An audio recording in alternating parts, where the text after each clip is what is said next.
Six Nations 2026, folks. This is the game which one way or another will decide where the trophy is going.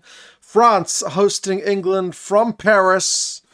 Will France get themselves a bonus point win? And all likelihood pretty much guarantee themselves top position on the table, or can England play spoilers and potentially hand a victory to Scotland or Ireland?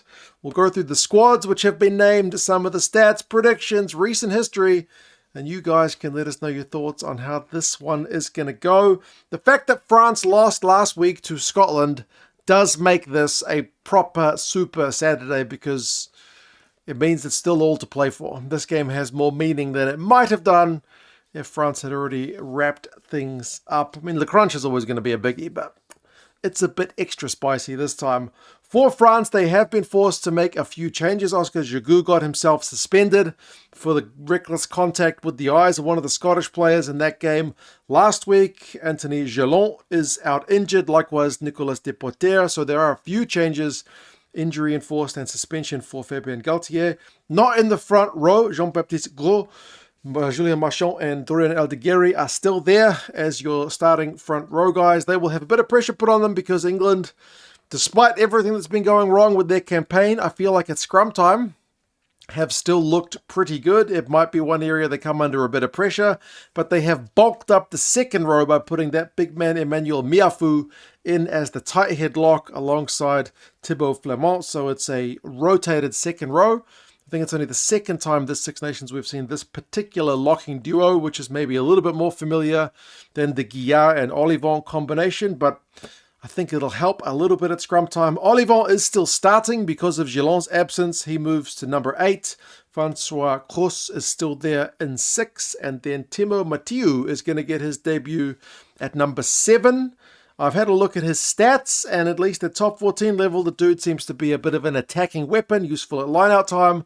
So I'm keen to see how he goes at international level, because Fabien Galtier tends to unearth some pretty good talent. Backline-wise, it's a little bit more stable. Dupont is still there. Jalibert is still there, so no changes in the halves combination. Jalibert has been the offloading king this Six Nations, and France generally have liked to chuck the ball around. The midfield is still Moefana, but Barassi comes in alongside him with Deporter being injured. And then the wings, goodness me, the French wings. Louis Bielbiere, 5 tries, 4 assists. That's direct hand in 9 of France's tries. It's insane. Atisogbe, 4 tries for him. Ramos, the most run meters of anybody in the Six Nations this year. They have been a deadly back 3 for France. Bench-wise, Malvaka, Neti and Bamba, unchanged front row replacements. Orodo comes in as the big lock replacement alongside Guillard and Brennan. So there's some big bodies on the French bench. Brennan came down here to New Zealand earlier last year, and then just the 2 backs with Serran and Gaetan amongst those guys. So I think you'd be pretty happy if you're the French, although you're missing a lot of defensive power in Giroud and Gelon. Both these guys are big, hard tacklers, so I feel like, yeah, the squad's different. I don't want to say it's weaker without these guys, but it's slightly differently set up. They're certainly going to miss them defensively. For England, man, this campaign has not gone as it was supposed to on that big winning run going into the Six Nations. They're now 6th in the world with a 1-3 record, staring down the barrel of potentially just a 1-win campaign, which would be their worst ever Six Nations result. I know they finished 5th back in like 2018, but they at least got 2 wins in that campaign. So 1 win thus far. That Wales win early on seems like a long time ago, but they do have chance to play spoilers. There's no real expectations put on them. They have been written off, which is a big flip, pressurized. All the pressure is kind of on France for this one, although Steve Borthwick's got a fair bit of pressure on him with his coaching role. But yeah, they don't have the pressure of having to, compete for the Six Nations trophy for this game. Genge, George and Hayes, that is the starting front row. Like I said, they have been useful bossing other teams around the paddock at times this Six Nations. Itoje and Coles. Itoje has come under so much criticism this Six Nations, but I think it's just he's the captain, so becomes kind of the focal point for everything wrong with England. Like, his stats are still quite incredible. He is the top turnover merchant for England. He is one of England's top tacklers. He's hit more rucks, both offensively and defensively, than any English player. Maro is still doing Maro stuff, but England aren't playing that well. I don't know, maybe if he was screaming at his players under the sticks after they conceded points, we would kind of get the vibe feel that he's fired up. But yeah, his stats are still pretty exceptional. He's still pretty good. Alex Coz is alongside him. Ollie Chesham switches to the back row for this one, alongside Guy Pepper, who switches to 7, and Ben Earl still there at number 8. Ben Earl has been a real workhorse. Most carries in the Six Nations by a mile. And he's, been getting post-contact meters as well, so he's still very good on the ball carry. Sam Underhill's dropped to the bench for this one. Backline-wise, it's still Spencer and Smith. It's still Atkinson and Freeman in the midfield. Freeman's still been one of the good news stories of this England campaign. He's got like 9 clean breaks. I think he's second equal overall with Atisogbe, and he's only behind Bielbiere. So he is still electric, ball in hand. Caden Murley and Tom Roebuck on the wings, and Elliot Daly there at fullback. So I'm not tempted to make kind of wholesale changes. The bench is Cowan, Dickey, Rod and Davison. Chandler Culling himself is still there. It's good to see him. I know he came as a late replacement last week.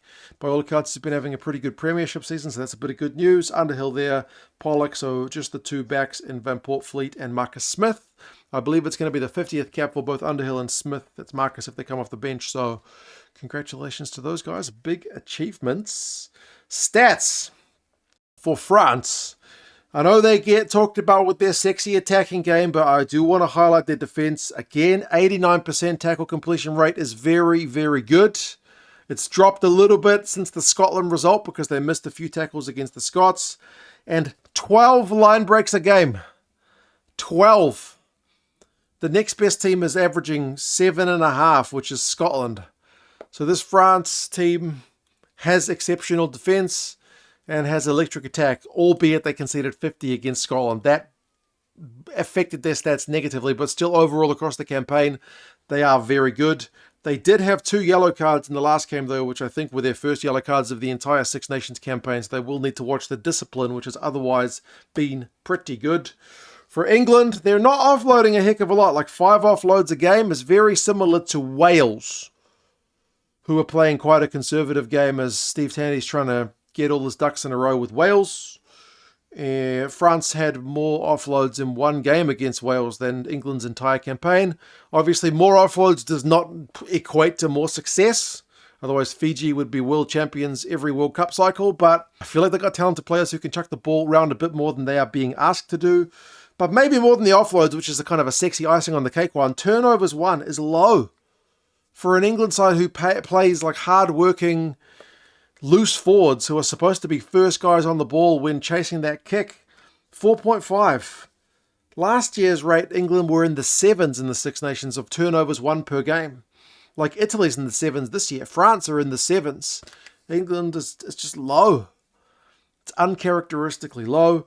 Since the Wales game as well, they haven't scored a point in the first 20 minutes. France have had no problem scoring points in the first 20 minutes. So, yeah, they've conceded 30, scored none in their last 3 in the opening 20 minutes, which is not ideal. I don't want to be all doom and gloom, though. Like, there are positives. Like, their lineup is the best in the Six Nations. Them and the Irish, 94%. So, yes, there are certain things going right for England.